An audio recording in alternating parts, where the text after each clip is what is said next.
About 3 years ago, I bought my dream truck, which was a third gen Toyota Tacoma, and I loved that truck. Loved the idea of it, was good off-road, was reliable, and held really good value. But that's really at the cost of my family comfort, fuel efficiency, and just a 90% of daily driving that just wasn't really meeting our lifestyle. Well, it has been a good run. The Tacoma, it's my last time sitting in it right now. My last drive with it, and I traded it in for something different. Not necessarily new. It's a used vehicle, a little bit older, a little bit more miles than what I have on the Tacoma. But nonetheless, I think it's a pretty cool rig, great platform to do a build, and with an expanding family, growing family, different needs, I think this will be a good fit for the foreseeable future. Well, bye-bye Tacoma. See you again, maybe somewhere in an event. That's Mike there. Thank you, Mike. And so yeah, I traded my Tacoma in for a Ford. I'm a Ford guy again. Some of you have been following me for quite some time. I started off with a Ford Ranger, and that was my first ever truck. I actually really love that truck. I got rid of it, sold it because it didn't have back seats for a car seat. Upgraded that to the Tacoma, thinking it's a crew cab, it has back seats, and that would be plenty for car seats. And it was great for me, but not so great for my wife. On long road trips with the car seat in the back on the passenger side, she had her knees scrunched up right to the dash. Now with baby number 2 here, I quickly realized, well, I didn't want to be driving with my knees in the dash as well. So I got a pretty much equal trade for this, which is a 2022 Ford F-150 Tremor.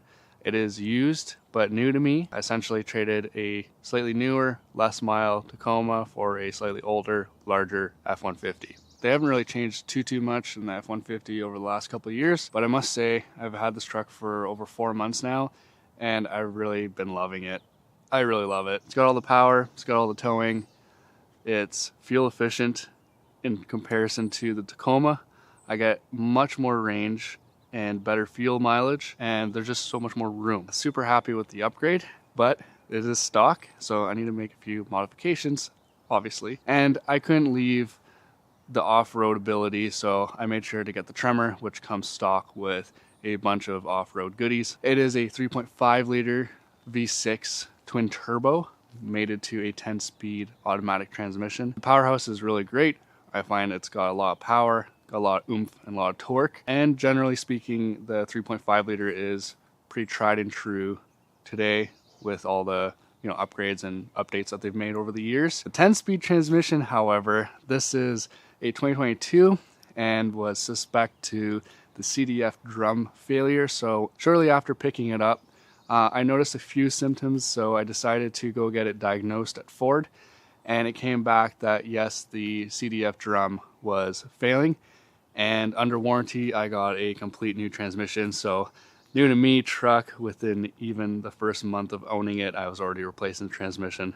It's just a Ford, right? Fingers crossed, hopefully with the upgraded transmission now, I have few problems for years to come, and really it's a pretty outstanding truck. There are channels out there that go over all the tech features and every spec on these trucks. They've been around for a while, so I'm not going to go over those, but what attracted me to the Tremor line specifically, there's a few off-road things that come factory, and also things that come factory that allow for easy modifications in the future. One of those features is on the head console here. There's 6 pre-wired auxiliary outputs. These are pre-wired for accessories already terminated in the engine bay. So when it comes to hooking up off-road lights and other things like that, you can simply wire it to the engine bay, not having to go through the firewall. And then they are pre-fused, pre-wired, and pre-switched, all accessible here on the head console, which is really cool. One of the key features I love about this truck, and really is one of the main reasons why I got it, is it is the most comfortable vehicle I've ever driven or sat in,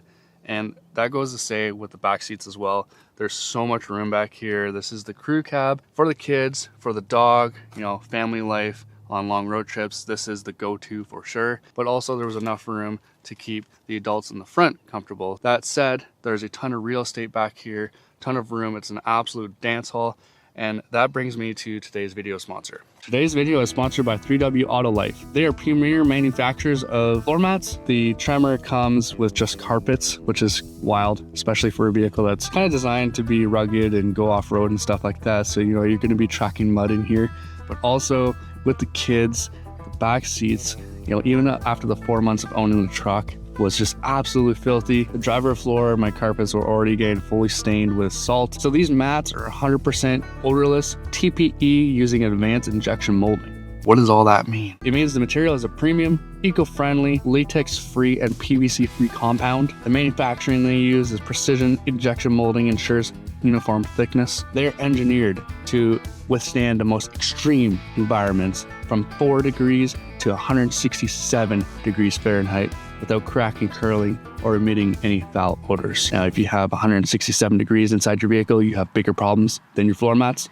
but good to know, your floor mats will be just fine. Simply all you have to do is pull your old floor mats out, drop the new ones in, and over a bit of time, once the material relaxes, it'll be a perfectly formed fit for your vehicle, guaranteed every single time. At the end of the day, these are super easy to maintain. You know, unlike carpet where you have to struggle vacuuming, shampoo, wash, these you just pull them out, hose them down, give them a quick wipe, throw them back in. The one feature I love about these floor mats, especially for the back seats, is that they're typically one large format piece. You're not having any cracks or crannies where sand can get in, which if you're a family man like me with kids, you don't have a lot of time to do some cleaning, so makes my life a lot easier. Now, I know these are just silly old floor mats, but they honestly do transform the inside look of the truck, the feel, and they just make my life so much easier down the road when it comes to having to clean and detail the inside of the truck. If you're like me, you don't like having a messy truck, these are definitely the go-to.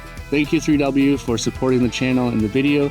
Be sure to check out 3W floor mats down below using the exclusive link provided in the description, and let's get back into the video. Now, the truck has the full tech package available at the time in 2022, which is a year older than what the Tacoma was, but honestly the tech feels a lot more upgraded and newer. Just the availability of the tech, the features, off-road, and everything you're able to see on the display is just that much nicer in terms of what I was experiencing with my 3rd gen Tacoma. I know I'm not really comparing apples to apples here, I'm comparing like apples to oranges, but these are just things that do really change the driving experience. So my truck here came factory with the auto start delete, so I don't have to worry about that. Has crawl control, advanced track control off, 2-wheel, 4 high and 4 low, as well as a rear locking differential. And the truck comes factory lifted with the off-road Tremor tuned suspension. Like I said before, one of my big gripes with my Tacoma was that the fuel range, or the fuel efficiency was really bad. And really, I know it's a pickup truck. It's not supposed to be good on fuel, but I wasn't getting more than 400 kilometers or 250 miles to the tank of gas. This one here, I can get close to over 1,000 kilometers on highway driving. And yes, I get more range because I have more capacity. At the end of the day, I still have better fuel mileage overall in a full-size pickup truck. So that's definitely worth something to consider, and especially with the fuel prices nowadays. So the truck just crossed 95,000 kilometers, and warranty, drivetrain warranty is up at 100,000. I picked the truck up at 90,000 kilometers, very close to the warranty being finished, and that's definitely one of the risks I took taking on this trade. That said, after doing a ton of research and driving and feeling out the truck, I definitely felt some symptoms in the transmission. So at 94,000 or 93,000, I decided to bring it in and bite the bullet and just ask Ford to diagnose the transmission to see if there's any issues before my warranty ran out. Sure enough, it came back that the test, the CDF drum in the transmission was no good. I feel like most people driving probably wouldn't even recognize or notice these symptoms. They did upgrade the CDF drum design in the newer versions, and so that's what happened, is that once they pulled the transmission apart, they found other issues, and really it was bound to fail sooner than later. So I'm really lucky that I just got it checked out before, and I got a full transmission, a full new one, replaced under warranty. Again, I don't think I'm going to get the reliability that I had with the Toyota, but like every make and model of vehicle, they all have their quirks, their issues, and their things like that. Enough about this truck, let's talk about some mods and things that I need to do to make this truck much better. Now the first one, and this is kind of an annoying feature, is Ford went all out with some of their beeping and chimes. Not as bad as my Tacoma, but one that's really getting on my nerves is when you have the truck running and you open the door and you close the door while running. It has two beeps, and honestly it's so loud and obnoxious, and when I go to pick up my son from daycare, if the kids are playing outside, it actually scares them. So we're gonna fix that right now. It's actually really easy, and it's nice that I can do it myself and don't have to get the dealer involved. So let's do that. So for this one here, you're gonna need a laptop and an OBD2 scanner, one that can connect to a USB. Using forscan, a software that's free to download, you're able to go into the settings in the computer, much more advanced settings, some of the beeps, some of the chimes, and it is very involved, and there's a lot of other things that you can do. I'm just gonna go over and disable that honking because it is really obnoxious, and it's one of the ones that I need to fix right now. Just had to plug this into my computer, go online and download the driver. So now I'm gonna plug this in to the OBD2 port on the truck and turn the truck on to accessory mode. So you just have to go into the body control module and just find the double honk on leaving setting. And basically I'm gonna go, instead of enabled, I'm gonna make it disabled. I'm gonna click right and go okay. Everything just kind of switched on and off. And now it wants me to cycle the ignition on and off. So I'm gonna do that. I'm going to start the truck and see if it actually does work. I'm gonna exit the cabin. And no more honking.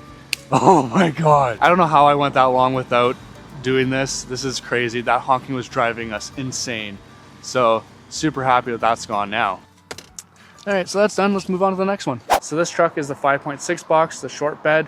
And when I bought it, it didn't have a tonneau cover. So I did buy one off Marketplace, cheap as possible. It is a hardtop generic trifold cover. I'm not gonna be putting a cap on this truck. I'm actually doing something a little bit different with this round. And if you remember the Ranger build and the Tacoma, they both had fiberglass toppers with a roof rack.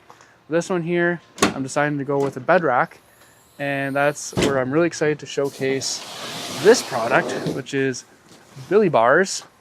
Reached out to them and see if they wanted to do a collab, and they sent me their 8-inch bed rack, and I'm super excited for this. I haven't even opened the box yet. I've been waiting a little bit to get them. They are compatible with different versions of tonneau covers. I don't know yet if it'll work with this. If not the case, I'll just buy something else and find a different one that works. These, as far as bed rack goes, I think are the best looking ones in terms of slim profile, offering modular expansions with the T-slots, and have a super high load rating. So let's get these on the truck because I'm excited.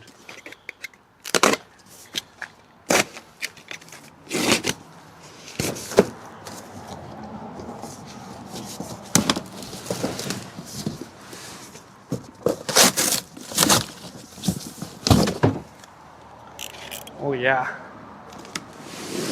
Oh, they even wrote a nice little personal note. That's nice. This looks beefy. And oh yeah, look at these. Look at these heavy duty Mamba Jambas. Yeah. It's a very simple design at the end of the day. And there's these big brackets. These get bolted on to the bed rails, and then the crossbars fit into here. There's some welded gusset plates here, and the bars actually sit in the shoe here, right? So that allows them to keep this member pretty thin, and all the load is directed through the gussets into the plate and sits on the bed, remains secure that way, and it'll actually keep the bed from splaying outwards. The other thing that's really nice is that these are already fitted with some butyl caulking here, and that'll keep these bars from rattling, creating some noise. And at the end of the day, just to remove these bars, all you have to remove is 4 bolts on each side. You can pop the crossbar off, and then you still have access to fold up your tonneau cover if you need to. Hand tighten all bolts to start. Avoid cross threading. We recommend using anti-seize that's zinc or nickel based.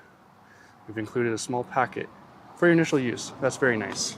To attach the bars to the brackets, they use these stainless steel safety T-nuts. They provide the Allen key wrench for it, and so no one can just come off the street and pull your bars off your truck. Install these brackets, and I'm just going to align mine so that they match the existing mounting spots in the bed.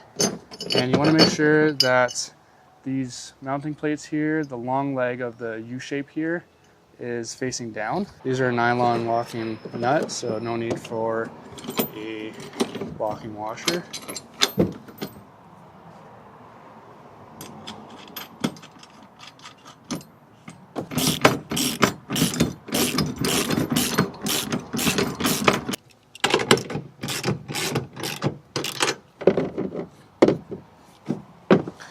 Okay, I did some final measurements, double checking just placement, and then I'm going to fit the big crossbars in. Fairly easy so far.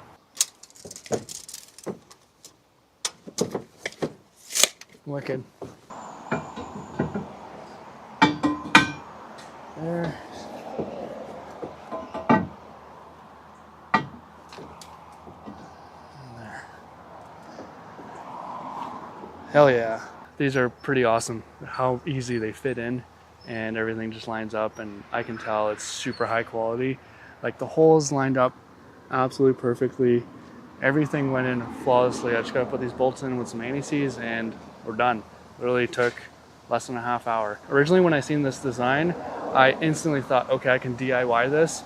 And yeah, you probably could, because it is just some metal bent a certain way, welded a certain way, and some aluminum extrusion. But when I got down this, and trust me, I did my research. You know, if you're like me, you do a ton of research before you buy something. There's a lot of engineering and design work that went into this, and by the time I would do the measurements, have to CAD this bracket, get it bent, get it welded, source the bolts, source the aluminum extrusion, get the extrusion thread and tapped and everything.